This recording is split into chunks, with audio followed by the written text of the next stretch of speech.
Bonjour à tous, ravie de vous retrouver pour un nouvel épisode dans Tête à Tête. Nous sommes à la librairie BD Fugue à Annecy pour ce numéro et aujourd'hui je suis en compagnie d'Isabelle Mandrou qui est plus connue sous le nom de Miss Prickly, l'illustratrice qui a donné son visage à Mortel Adèle. Isabelle, bonjour. Bonjour Marine. Vous dessinez depuis l'âge de 3 ans. Est-ce que vous aviez toujours su que vous vouliez devenir illustratrice ? Alors petite non pas vraiment parce que c'est vrai que c'était mon moyen d'expression le plus simple pour moi. Enfin j'adorais tout le temps dessiner, m'exprimer à travers ça. Mais c'est surtout au collège où il a fallu faire des choix dans l'orientation où là je me suis vraiment dit peut-être que dessiner ça peut être mon métier. C'est ce que j'aime faire, je fais ça tout le temps donc pourquoi pas. Et voilà, donc c'est vers mes 13 ans. J'hésitais entre les animaux, travailler avec les animaux ou travailler dans le dessin. Et finalement, c'est vrai que le dessin l'emportait beaucoup et je me trouvais pas trop mauvaise dans le dessin. Donc je me suis dit, allez, on va creuser cette partie-là. Voilà. Vous vous êtes tout de suite dirigée vers le dessin ou vos parents vous ont peut-être dirigés vers une autre voie au début ? Comment ça s'est passé ? Moi, j'ai la chance d'avoir des parents qui m'ont toujours soutenue. Autour de mes 10 ans, justement, ils m'avaient proposé de faire une petite école de dessin pour apprendre vraiment les techniques de base de dessin. Et ils m'ont toujours poussée et soutenue à me dire allez, tu vas t'améliorer, tu vas y aller. Puis dès que je leur ai dit que je voulais faire ça, ils ont commencé à chercher avec moi une école. Enfin non, j'ai toujours été assez poussée et dans le bon sens. Alors vous avez commencé par des cours de dessin au début. Comment devient-on illustratrice de BD ? Alors c'est amusant parce que finalement, moi quand j'ai fait l'école d'art appliqué, parce qu'en fait j'ai fait un cursus général, un bac général, et puis après je suis rentrée dans une école d'art appliqué. La BD pour moi c'était compliqué. C'était compliqué parce qu'il y avait toutes les règles de narration, redessiner les personnages les mêmes tout le temps. Enfin, pour moi c'était presque impossible. Et je dis pas qu'à l'école ils m'ont pas donné envie, mais en tout cas je trouvais que c'était plein de barrières. Donc pour moi c'était l'illustration, juste album, quand je suis sortie de l'école. Et en fait, c'est de la BD, c'est venu par accident en fait. C'est vraiment, je me suis dit oui tiens, j'ai pourquoi pas envie de raconter des petites histoires, donc j'ai commencé tout doucement avec des strips et petit à petit après la BD c'est devenu naturel. Et voilà. Parce qu'en fait finalement vous n'avez pas commencé tout de suite par la BD. Non, en sortant de l'école, donc j'ai obtenu mon diplôme d'illustration et j'ai d'abord cherché vraiment à trouver des clients qui voudraient. Alors quand je dis clients, c'est trouver des personnes qui veulent bien, qui ont besoin d'images, d'illustrations pour leurs entreprises, pour développer leur communication. Et pour moi c'était le plus simple. J'étais plus dans la publicité, dans les affiches, dans tout ça. Donc j'ai rencontré plein d'entreprises qui sont connues, Opinel par exemple, avec lesquelles je collabore, des produits souvenirs, des communes, enfin plein de choses comme ça. Et donc j'ai vraiment commencé là-dedans. Après, ce que je trouvais dommage, c'est que finalement mes illustrations ne restaient pas, sauf sur les produits et ainsi de suite, mais c'était pas vraiment un travail d'auteur. Donc c'était plus une fois que par exemple un salon ou un festival était passé, l'affiche elle disparaît. Nos dessins restent pas en fait. Et c'est pour ça qu'à un moment donné, je me suis tournée vers l'édition, puisque l'édition, le livre, c'est quelque chose qui reste. Si le livre marche bien, on trouve encore des livres qu'on lisait quand on était petit. Et voilà, j'avais envie de marquer les jeunes, parce que finalement, je suis plus dans la jeunesse. Et je suis partie là-dedans. Voilà. Alors, quels ont été vos premiers travaux d'auteur ? Alors, mes tout premiers vraiment travaux d'auteur, ça a été avec les éditions Boule de Neige, donc un éditeur savoyard qui est sur Chambéry, avec lequel j'ai collaboré, donc David Gauthier qui est le dirigeant et aussi auteur. J'ai travaillé sur Maman Marmotte a peur du noir, Bébé Marmotte et les champis et La révolte des marmottes, donc c'est très très animalier encore. Et là c'était vraiment mon premier vrai travail, si vous voulez, d'auteur, dans le sens où je créais vraiment les images, la composition, avec un texte qui m'était fourni par David. Et là j'ai vraiment travaillé à la peinture. Voilà, c'était ça a été vraiment on va dire le premier boulot de création pure. Pourquoi s'être tourné vers la BD jeunesse ? Parce que vous auriez pu aller vers la BD adulte. ou le manga Je pense que j'ai un trait qui fonctionne bien pour les enfants. Moi, je pense que c'est vraiment pour l'affinité du dessin. Et un dessin simple, efficace, qui fait rire. Donc c'est vrai que l'humour jeunesse, c'était quelque chose qui m'attire. Et je pense qu'en fait, je pense que j'ai des qualités dans ce domaine-là. Donc c'est pour ça que j'y suis allée assez naturellement en fait. Ça s'est fait facilement et assez naturellement. Donc voilà. Ouais, c'est ce qui vous amuse le plus Oui, finalement. oui, c'est ça. C'est pas que je force pas parce qu'il y a toujours des choses à améliorer, à apprendre, mais c'est plutôt naturel. Alors vous êtes aussi celle qui a donné le visage de Mortelle Adèle telle qu'on la connaît aujourd'hui. Vous avez dessiné les 7 premiers tomes. Comment cette aventure a démarré ? Monsieur Tan, le scénariste de Mortelle Adèle, m'a contacté, je crois que c'était autour des années 2009-2010, avec ce projet de personnage où il m'explique qu'en fait, il a envie de donner vie à ce personnage et donc il m'a proposé de la dessiner, de créer l'univers graphique de la BD. Et donc on s'est lancé, moi j'ai tout de suite accroché sur le personnage parce que je la trouvais impertinente, drôle, un peu en révolte en permanence, elle faisait des blagues, des bêtises, Elle vous ressemble un peu. Je sais pas, peut-être que en fait je pense que c'est plus un personnage qui m'a permis de faire des choses que j'ai jamais faites dans la vie. Ouais, et j'adore son humour et sa façon d'être comme elle est, très impertinente.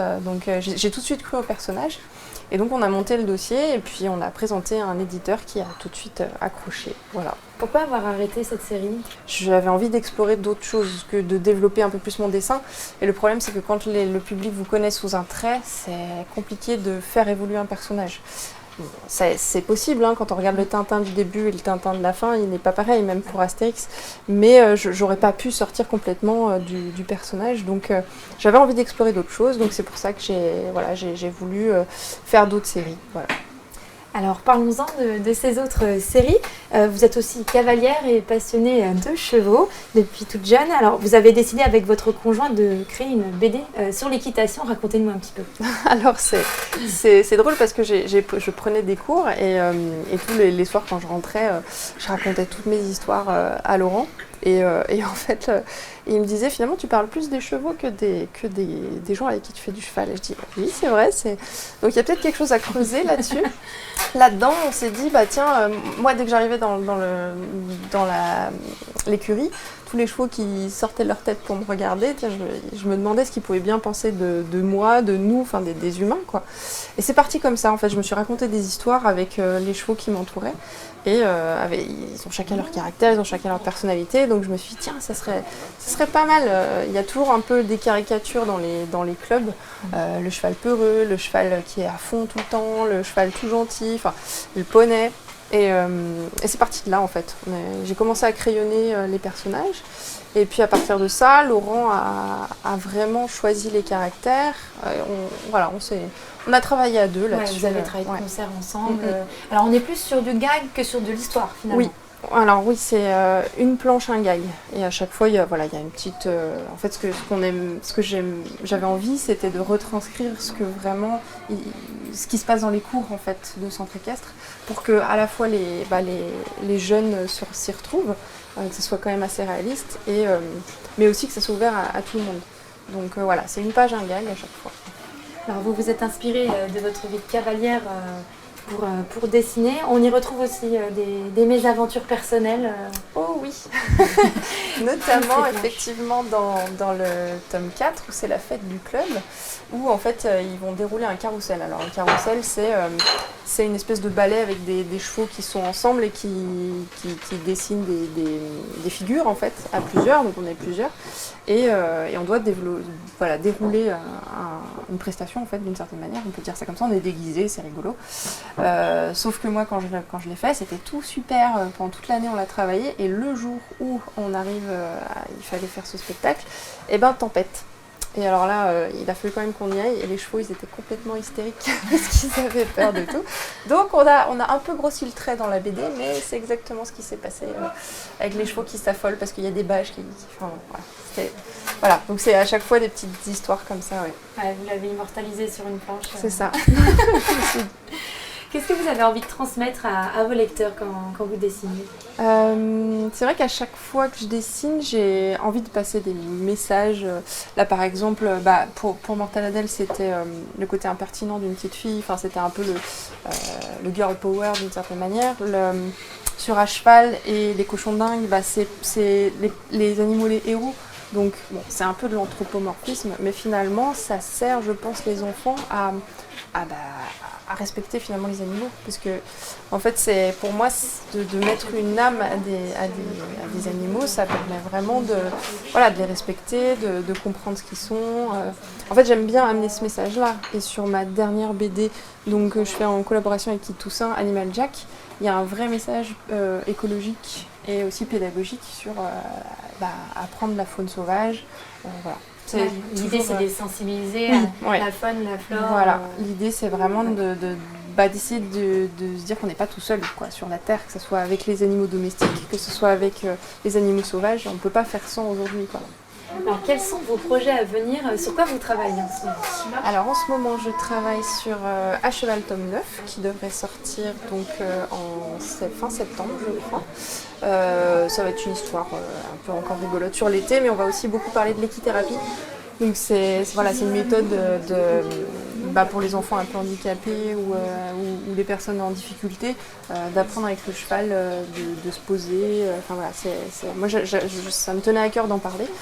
Donc ça, c'est le tome 9. Animal Jack 6 qui va sortir en avril, là, tout prochainement, sur les loups. Donc ça, c'est pareil, le thème principal, ça va être les loups. Là, c'est pareil, c'est un gros sujet sensible, on le sait, en Savoie, Haute-Savoie, c'est le loup. Et pareil, en tout cas, on essaye de faire en sorte qu'on puisse arriver un jour à vivre avec eux sans qu'il y ait trop de problèmes. Et puis le tome 7 d'Animal Jack. Et tout prochainement, je vais m'essayer justement à de la bande dessinée pour plus grand. Donc, vous pouvez nous en donner un peu quelques indices. Alors on est vraiment au tout début, mais ça va être, on va suivre une bande d'enfants. Donc le contexte va être plutôt western, donc années 1880 aux États-Unis, dans le Comte-Ouest.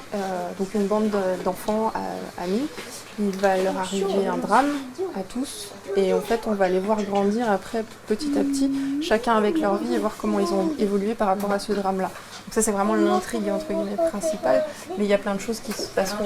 C'est un peu du thriller, drame, voilà. Donc pour moi, ça va être tout nouveau, ça va être un vrai challenge au niveau du dessin, mais j'ai hâte de m'y mettre. Eh bien, on verra ça plus tard. Du coup, la sortie, elle est prévue sur quoi à peu près? On a une estimation. L'estimation, ça va être fin 2024, début 2025. Voilà, parce que ça va prendre du temps. Voilà, le rendez-vous est pris. En tout cas, hâte de découvrir ces nouvelles planches. Merci beaucoup. Merci Isabelle Mandreau de nous avoir accordé quelques minutes. Merci à BDFUG de nous avoir accueillis à Annecy dans ses locaux. Merci également à la technique pour la réalisation, et merci à vous pour votre fidélité à Vite Mont Blanc. On se retrouve très bientôt sur nos antennes.